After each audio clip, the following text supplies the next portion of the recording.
Oi pessoal, tudo bom com vocês? Hoje eu trouxe pra gente aqui um vídeo a respeito de Atlântida, que fala muita coisa, muitos segredos, ele dá muitos detalhes, muitos dados técnicos, muitas investigações científicas que foram feitas a respeito de Atlântida.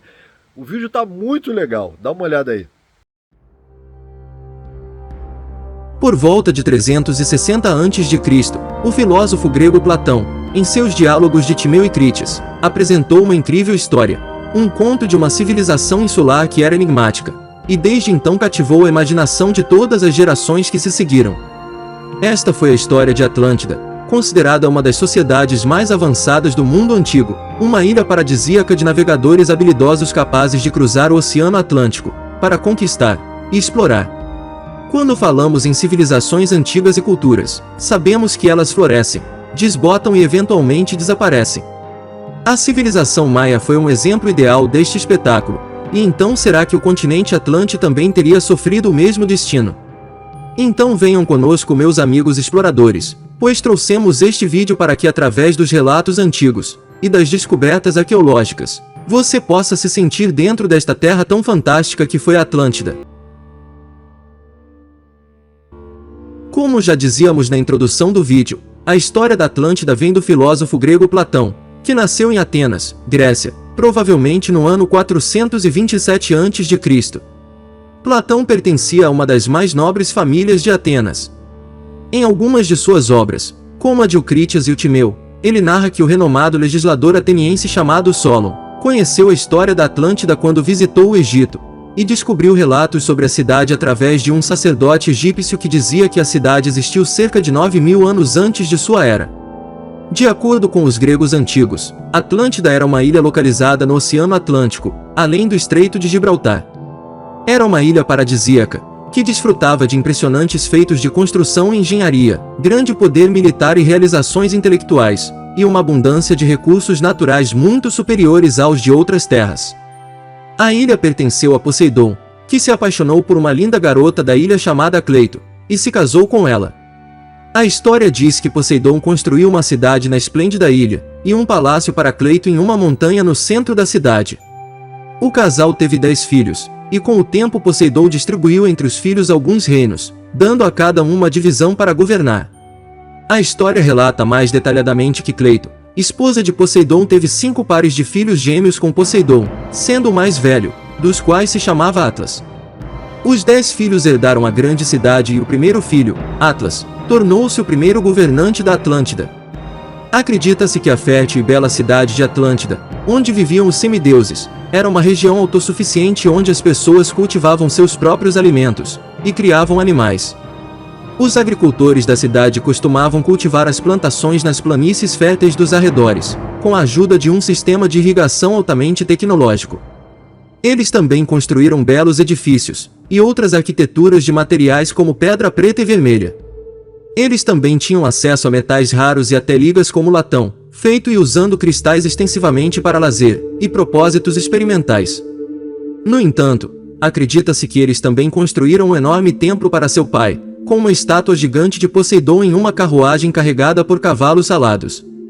A estátua foi totalmente construída em ouro, e colocada em um templo com seu teto em espiral tão alto que as nuvens flutuavam através das espirais do templo. Platão, falando sobre o misterioso reino, escreveu o seguinte: para o oceano, havia naquela época navegável, pois diante da boca que vocês, gregos, chamam, como dizem, as colunas de Hércules, havia uma ilha que era maior do que a Líbia e a Ásia juntas, e era possível para os viajantes daquela época cruzarem dela para as outras ilhas, e das ilhas para todo o continente em oposição a elas, que envolve aquele verdadeiro oceano. Concordando com Platão sobre o tamanho da ilha, Tertuliano, um dos primeiros autores cristãos que acreditava que Atlântida realmente existiu no Oceano Atlântico, disse que seria maior do que a Líbia e a Ásia juntas. Visto que muitos outros propuseram a localização da cidade de Atlântida no mar Mediterrâneo, surgiram narrações escalando o tamanho da cidade até Creta, a maior ilha da Grécia. Logo depois de travar uma guerra agressiva e não provocada em partes da Ásia, os atlantes foram derrotados pelo único exército disposto a defender o continente, os atenienses. Em meio às batalhas, os deuses lançaram violentos tsunamis, terremotos, tornados, furacões e inundações sobre o Império de Atlântida. A história de Atlântida é considerada um mito pela maioria das pessoas, mas não por todos. A antiga cidade grega, supostamente construída por Poseidon, o deus do mar, teria sido destruída por um grande terremoto subaquático no ano 9600 a.C. Atlântida foi destruída em um único dia, quando o mar se ergueu e invadiu a cidade. Se diz que apenas uma pessoa sobreviveu à destruição, uma pessoa que foi criada pelas Nereidas, as ninfas do mar, que cuidavam das crianças da cidade. No entanto, em muitas histórias após a era de Platão, a Atlântida foi descrita como uma cidade gigante, sem nada específico sobre o tamanho da cidade. Edgar Cayce, um místico cristão americano, sugeriu que a Atlântida e a Eurásia eram do mesmo tamanho. Hoje, teorias populares colocam a Atlântida em locais como ao largo da costa de Chipre no Mediterrâneo Oriental, ao redor das ilhas dos Açores no meio do Atlântico, em algum lugar no Triângulo das Bermudas na costa dos Estados Unidos, ou mesmo em locais mais exóticos, como a Antártica e Indonésia. É claro que mais estudos convencionais apontam para a pequena ilha de Santorini, a ilha de Creta, Malta, Espanha e outros sítios arqueológicos ao redor do Mediterrâneo. No geral, existem inúmeras teorias sobre a localização da Atlântida, enquanto mais parecem surgir a cada ano. Apesar de todas as especulações científicas e não científicas, e devido à falta de evidências tangíveis no passado, a grande maioria dos historiadores modernos acredita que o conto da Atlântida de Platão é um mito, ou presumem que Platão criou uma história em torno de um lugar fictício, enquanto usando uma mistura de elementos reais de tempos posteriores. É possível então que a história da Atlântida tenha sido inteiramente uma invenção da imaginação de Platão. É certamente possível, embora se a história não for real, como podemos explicar de outra forma as evidências tangíveis que apoiam a história de Platão, incluindo vários locais contendo evidências de sua existência? Como já havíamos dito, a história relata mais detalhadamente que Cleito, esposa de Poseidon, teve 5 pares de filhos gêmeos com Poseidon, sendo o mais velho, dos quais se chamava Atlas. Seguindo no raciocínio de que o restante dos filhos de Poseidon e Cleito governavam outros reinos, onde estão o restante dos reinos perdidos de Atlântida? O que a arqueologia tem a nos dizer a respeito de descobertas que podem pelo menos nos dar pistas sobre pequenos fragmentos encontrados, que cruzam a história do grande reino de Atlântida, e seus supostos sub-reinos, que seriam governados talvez pelos demais filhos de Poseidon? Neste momento do vídeo pessoal, vamos analisar estes grandes descobrimentos ao redor do mundo que deixam claro que pode ter existido sim, um reino matriz, que no caso seria a capital de Atlântida, que deu origem a outros reinos, que teriam características que batem com a famosa e fantástica Atlântida. Antes de tudo, pessoal, se está gostando deste vídeo, já deixe seu like, e garanta a sua inscrição no canal, ativando o sininho das notificações para não perder nossos futuros vídeos. Os supostos reinos de Atlântida na Irlanda. Os cientistas reviram os olhos sempre que uma nova teoria da Atlântida emerge, porque os 3 fatores chaves, a conexão egípcia, a localização do Atlântico e a civilização avançada da Idade da Pedra, são as primeiras vítimas da próxima alegação fantasiosa.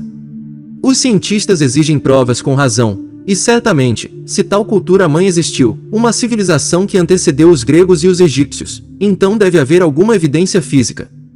Os acadêmicos afirmam que a Atlântida era uma fábula, mas isso não resiste a um exame minucioso.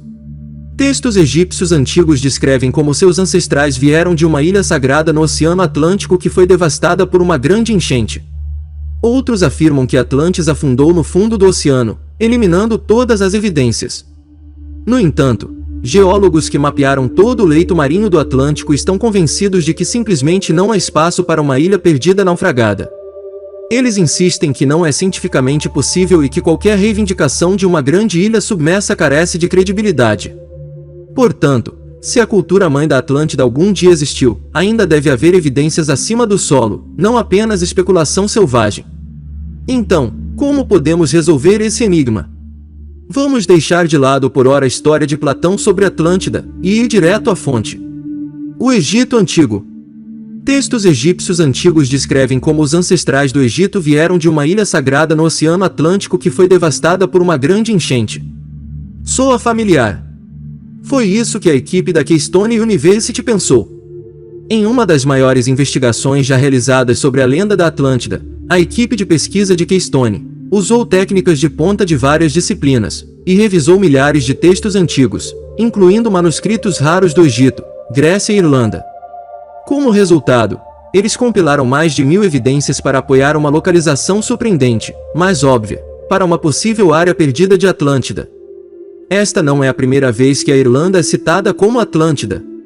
Em 2004, o Dr. Uffe Lindsen, um renomado e premiado cientista sueco, publicou o livro Atlantis from a Geographer's Perspective, e um artigo científico que afirmava que a Irlanda era a lendária Ilha Perdida. Além disso, ele afirmou que a descrição física e as medidas da Atlântida de Platão combinavam perfeitamente com a Irlanda. Suas afirmações expunham ao desprezo e ao ridículo de seus colegas, que o informaram que escrever seriamente sobre a Atlântida era equivalente a um suicídio profissional para um acadêmico. Mesmo assim, ele foi em frente. Quando entrevistado, ele disse o seguinte: às vezes, um cientista precisa fazer o que um cientista precisa fazer. A equipe da Keystone concorda com as descobertas de Lindsen. Além disso, a pesquisa deles inclui muitas evidências adicionais que simplesmente não estavam disponíveis para Lindsen quando ele escreveu seu livro, anos atrás. É um fato histórico bem conhecido que a civilização egípcia antecedeu os gregos em milhares de anos. Também é bem conhecido que as construções da Idade da Pedra, na Irlanda, foram construídas muito antes das pirâmides e templos egípcios. Uma teoria virtualmente desconhecida, mas bem evidenciada, é que os construtores de Newgrange, o espetacular templo da Idade da Pedra da Irlanda, usaram barcos para transportar dezenas de pedras enormes de Clogheread, que fica a mais de 30 quilômetros de distância. Algumas dessas rochas pesavam até 10 toneladas. Imagine a qualidade do barco e o nível de habilidade necessário para carregar e descarregar pesos tão grandes, quanto mais transportá-los. Estima-se que os cais e barcos da Idade da Pedra encontrados perto de Newgrange tenham pelo menos 5.000 anos, o que os torna mais antigos do que as pirâmides. Newgrange também está perfeitamente alinhado com o sol nascente no solstício de inverno, assim como centenas de megálitos irlandeses, o que demonstra um nível impressionante de conhecimento astronômico, matemático e de construção obtido pelos primeiros irlandeses. Nós sabemos com certeza que os irlandeses da Idade da Pedra eram astrônomos mestres. Temos certeza de que foram mestres construtores. Sabemos com certeza que os irlandeses tinham barcos. Não é muito exagero imaginar os irlandeses errantes navegando de sua ilha natal no Atlântico, para explorar o resto do mundo. A característica mais marcante da Atlântida é que ela era uma ilha localizada no Oceano Atlântico. Obviamente, a Irlanda é uma ilha no Atlântico com um povo, uma língua e uma cultura ancestral. Existem cerca de 100.000 construções da Idade da Pedra remanescentes na Irlanda, incluindo os megálitos mais espetaculares da Terra. Como seria de esperar se eles realmente fossem uma civilização primitiva avançada? Construções semelhantes, montes, marcos, círculos de pedra, dolmens, túmulos de passagem, são encontradas em todo o mundo, provando que o mundo inteiro, não apenas a Irlanda, tem uma história antiga impressionante e esquecida. Alguns afirmam que Atlantis está no fundo do oceano. No entanto, a ciência eliminou isso como uma possibilidade e uma ilha no Atlântico que existe é uma explicação muito mais viável do que uma ilha que não existe. Existem muitas descrições da Atlântida de Platão que se encaixam perfeitamente na Irlanda, embora também haja muitas outras que não. A Atlântida de Platão era uma ilha do Atlântico com uma planície fértil e circular que era cercada por montanhas que desciam em direção ao mar. A Irlanda é uma das ilhas da Terra com essas características. A Atlântida de Platão tinha um clima temperado capaz de produzir 2 safras por ano. A Irlanda tem um dos climas mais temperados do planeta e até hoje é capaz de produzir 2 safras por ano, cevada no inverno e na primavera. Enquanto isso, os campos de seide da Irlanda são os campos agrícolas mais antigos da Terra. A Atlântida de Platão tinha muitas fontes quentes e frias. A Irlanda tem 27 fontes quentes e milhares de fontes frias, conhecidas localmente como poços sagrados. O conto de Platão também descreve a cidade de Atlântida, uma enorme cidade circular com abundância de elefantes, ouro e marfim. Na verdade, esta é uma referência à antiga cidade de Cerne, um antigo assentamento irlandês na Mauritânia, na África. Cerne é derivado da palavra irlandesa cairn, que significa pedras empilhadas. Cairns também estão fortemente associados ao deus mensageiro grego Hermes e seu equivalente egípcio Tote.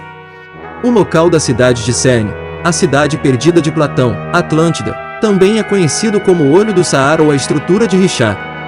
Curiosamente, na história grega, o nome Selene na verdade se referia a dois lugares distintos, uma cidade africana perto das montanhas do Atlas, e uma ilha no Oceano Atlântico que ficava a 12 dias de navegação do Estreito de Gibraltar. Da mesma forma, a Atlântida de Platão era uma combinação dos mesmos dois lugares separados, a ilha de Atlântida, que supostamente seria a Irlanda, e a cidade de Atlântida, ou mais precisamente a cidade de Selene, o Olho do Saara, na Mauritânia. Na mitologia grega, Atlas foi o primeiro rei de dois lugares distintos, a ilha de Atlântida e o reino da Mauritânia, na África. As montanhas Atlas, que circundam o Olho do Saara, ainda levam seu nome até os dias de hoje. O grego Diodoro, em sua biblioteca de história, descreve como os Atlantes eram um povo civilizado que tinha um assentamento chamado Selene, perto das montanhas do Atlas, e que foi aqui que as beligerantes Amazonas, um feroz exército de guerreiras da Líbia, massacraram os Atlantes antes de atacar a Grécia e travar a guerra na região. A história grega é muito consistente em apoiar o relato de Diodoro, mas não o de Platão, de que foram na verdade as Amazonas que atacaram a Grécia, não os Atlantes. Os antigos anais irlandeses contêm muitos registros de viagens à Grécia, Mauritânia e Egito.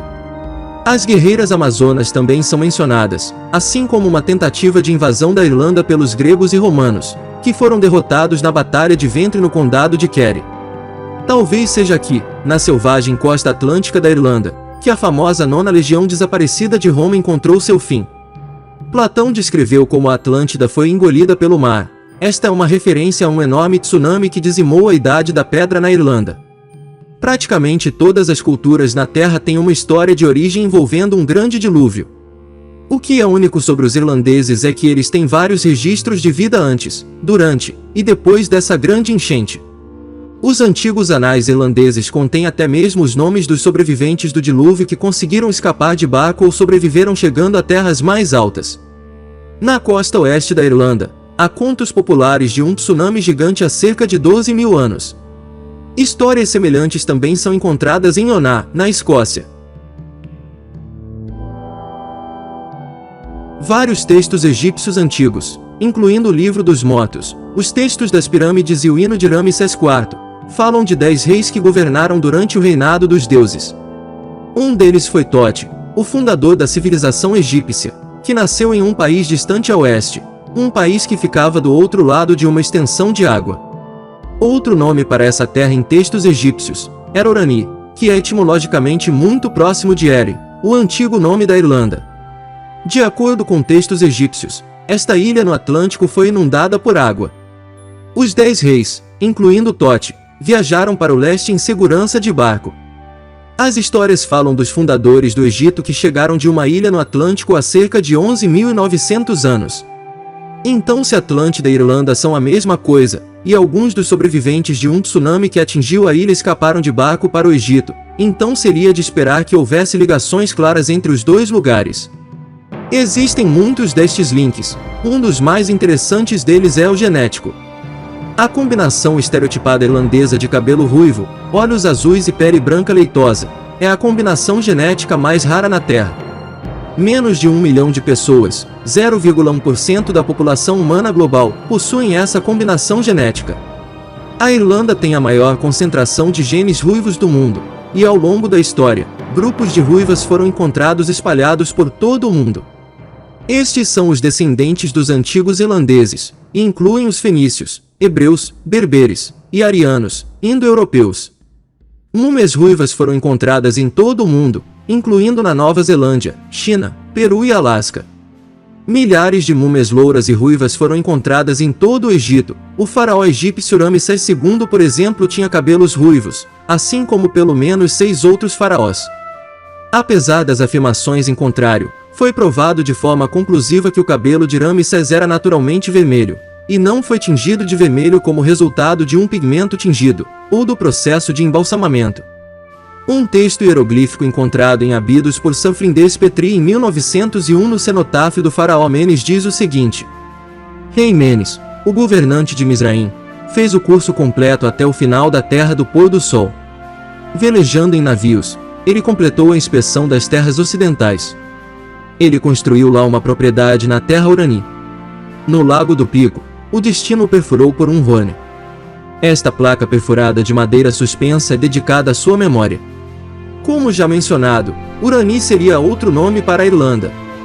Curiosamente, quando a tumba egípcia do faraó Menes foi aberta, descobriu-se que estava vazia e seu corpo estava em outro lugar.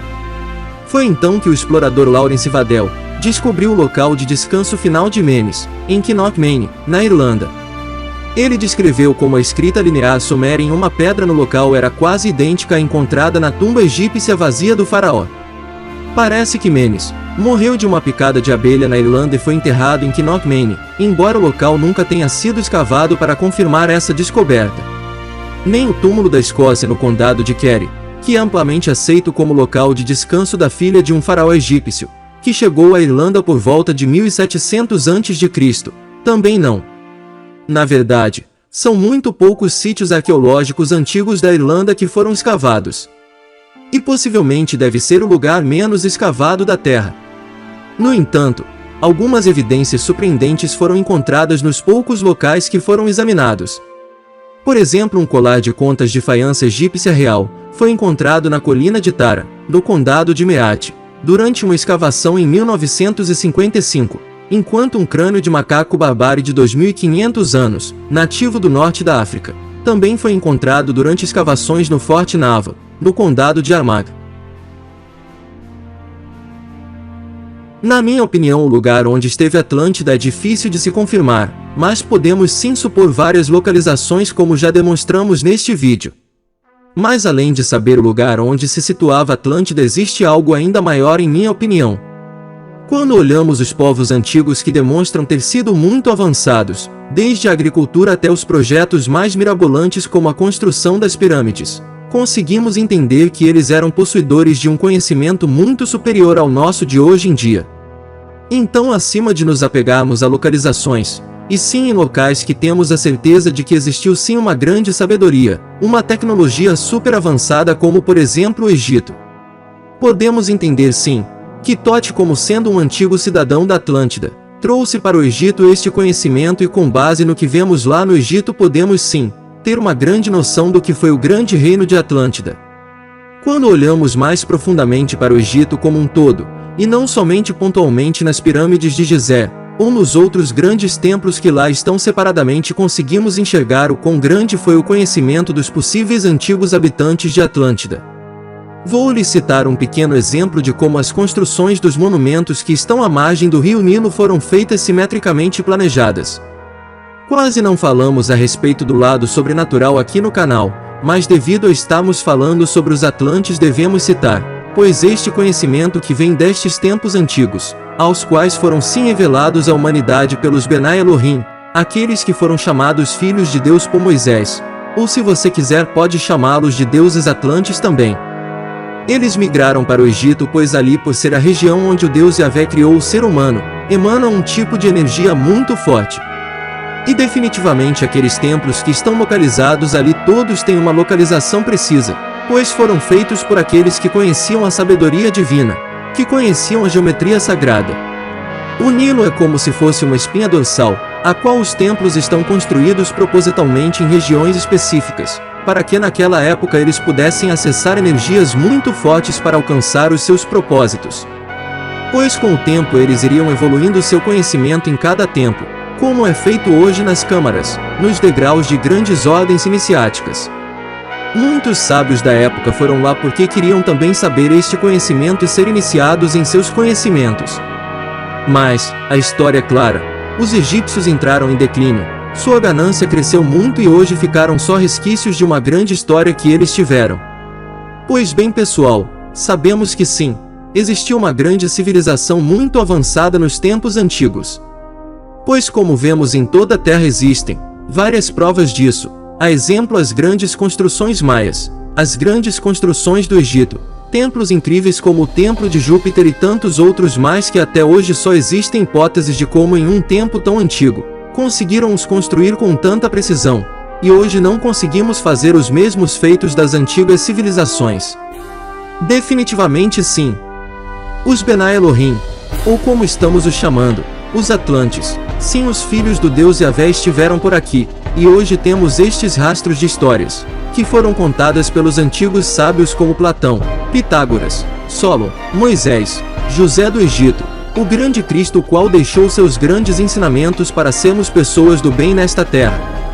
Espero que tenham gostado deste vídeo, nós o fizemos com muita dedicação e carinho para vocês. Não esqueçam de deixar o like, e também deixar seus comentários. E aí, o que vocês acharam? Gente, não tem como negar que existe vida extraterrestre. Você acha que toda essa tecnologia que eles tinham vieram de onde? E por que foi tirado de nós? Então tem muito segredo ainda para a gente desvendar. Então vamos ficar de olho. Um grande abraço a todos e eu espero que vocês tenham gostado.